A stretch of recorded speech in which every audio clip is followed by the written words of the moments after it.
हनुमान् श्रीपदो वायुपुत्रो रुद्रो नघोजरः अमृत्यवीरवीरश्च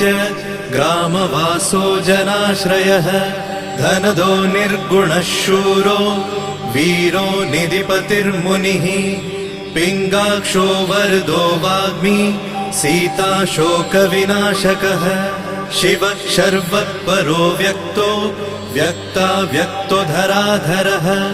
पिङ्गकेशः पिङ्गरोमा श्रुतिगम्यः सनातनः अनादिर्भगवान् देवो विश्वहेतुर्जनाश्रयः